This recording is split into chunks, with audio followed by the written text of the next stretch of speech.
Salve galera! Para você que está em Portugal ou está vindo para Portugal e está à procura de uma casa para arrendar, nesse vídeo eu vou dar algumas dicas antes de você arrendar uma casa. Para quem não me conhece, eu sou Leandro Rodrigues, sejam muito bem-vindos em nosso canal. E pessoal, vai deixando um like aí para ajudar o canal e bora lá pro vídeo.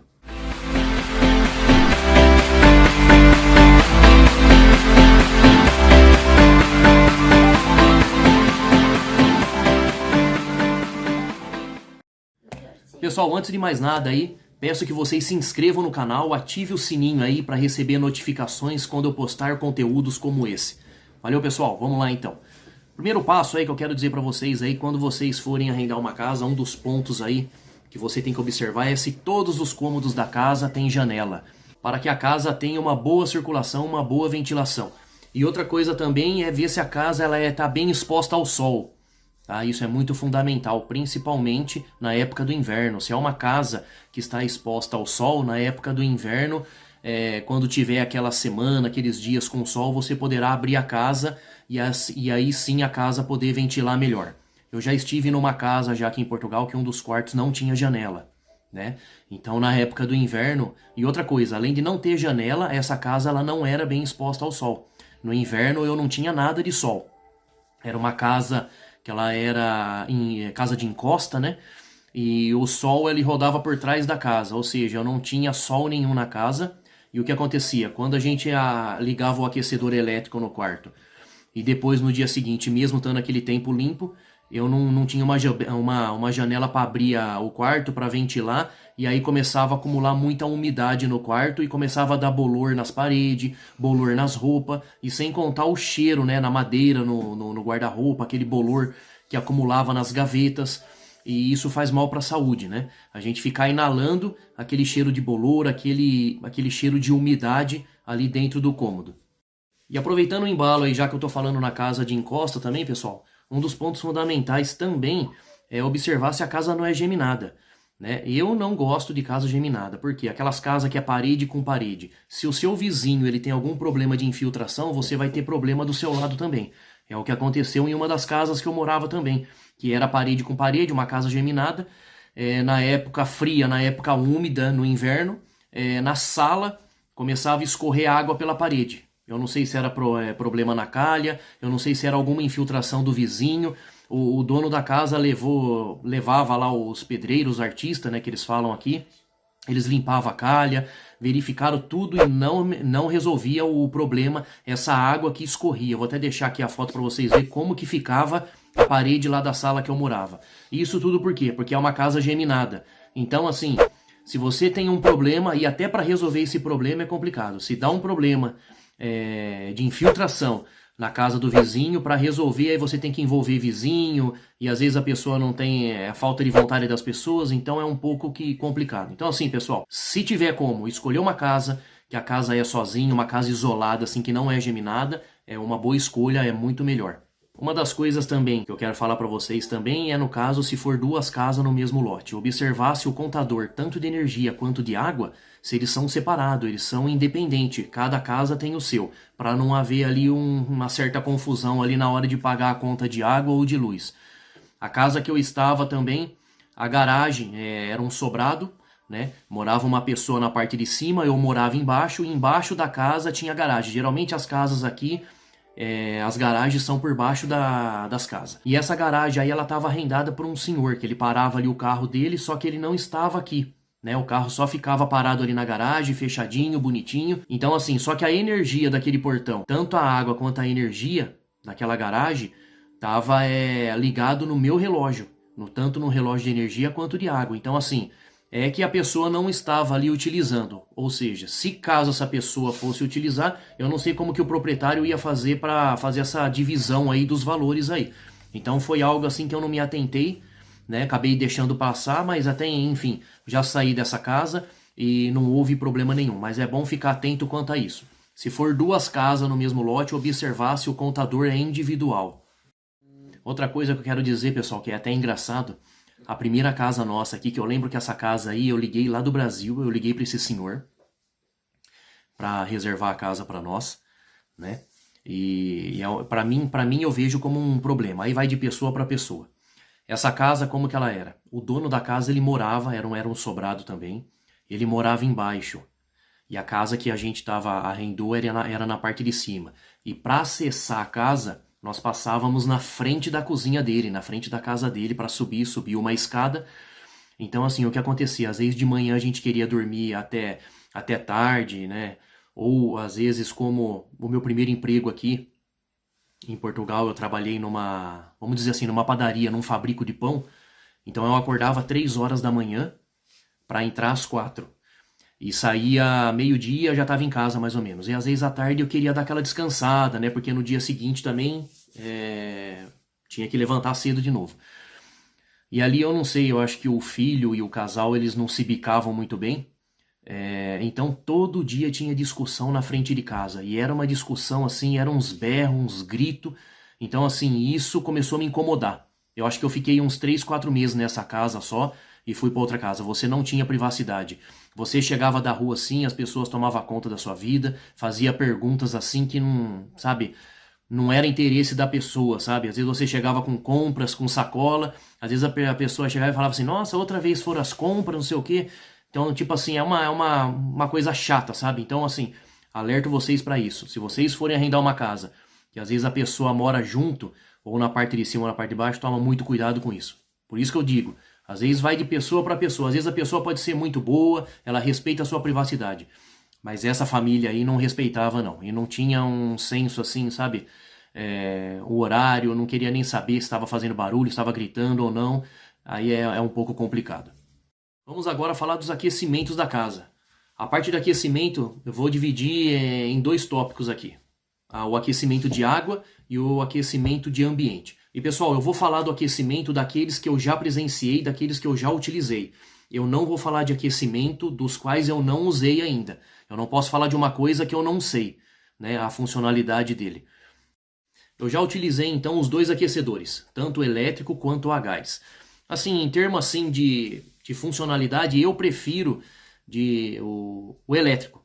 Né? O cilindro elétrico eu acho que ele é mais eficaz, ele é mais potente, a água esquenta muito mais rápido. O gás, eu acho que ele demora um pouco mais.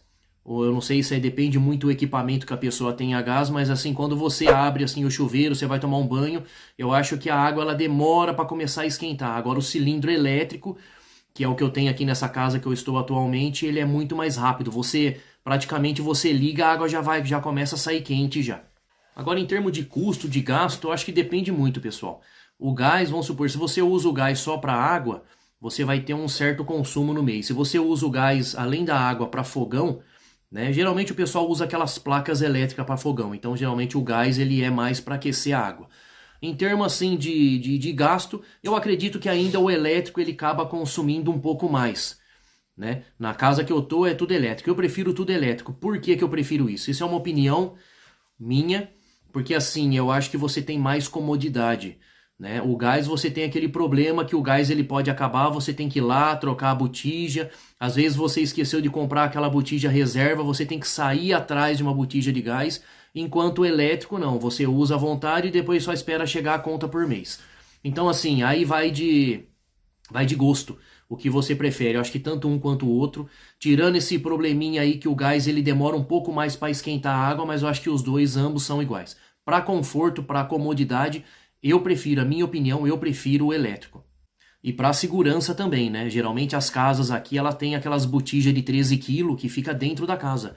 Essa casa que eu estava, ela tinha a botija dentro da casa, ficava ali no pé do fogão, e eu acho um pouco perigoso uma botija de gás dentro da casa. Agora tem aqueles cilindros maiores de 45 kg, que geralmente eles têm já um local próprio, às vezes fica em garagem, né?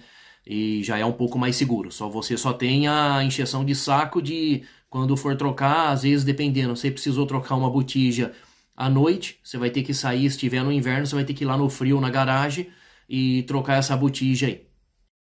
Em termos de valor, uma botija de gás de 13 kg você vai pagar em média de 30 a 34 euros. Ela dura aproximadamente uns 24 dias. Na casa que eu estava, eu usava, no caso, para cozinhar e para banho o gás. Então ela durava 24 dias.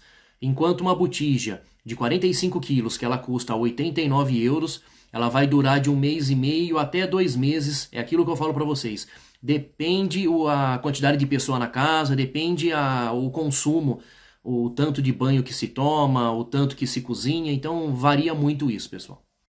Pessoal, isso que eu tô falando aqui não é uma regra, tá? De tudo isso que eu falei até agora, claro que a gente nunca vai achar uma casa perfeita da forma como queremos, né? Então são apenas pontos aí, são pequenos detalhes aí que é para ajudar você na hora de escolher uma casa e observar melhor quando você entrar numa casa aqui para estar arrendando ela.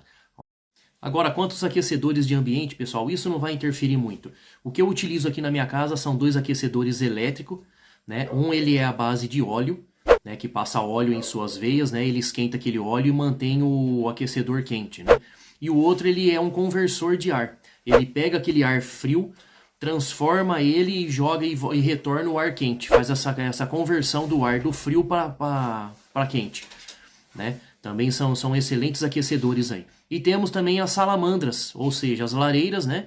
As antigas lareiras que algumas casas têm, que é a base de lenha, né? Que essa casa aqui tem. E eu também há pouco tempo eu adquiri uma salamandra, só que a lenha. Temos também a salamandra, que são aqui de ferro fundido, né? As salamandras a pellets, né? Que são pequenos... São lenhas pequenas, que eu vou até deixar a foto para vocês. Parece uma ração de coelho, mas em termos de fumo, a eficácia dela é muito maior, né? Ela não faz fumo e libera menos dióxido de carbono. No caso, uma salamandra pellets, né? Enquanto a lenha, né? Essa salamandra minha assim, se você não tiver uma evasão boa de fumaça, uma chaminé alta, conforme o ideal que eles pedem, o indicado... Toda vez que você vai reabastecer a lenha, quando você abre a porta, volta a fumaça para dentro da casa. Então, assim, claro que tem uma diferença de valor aí.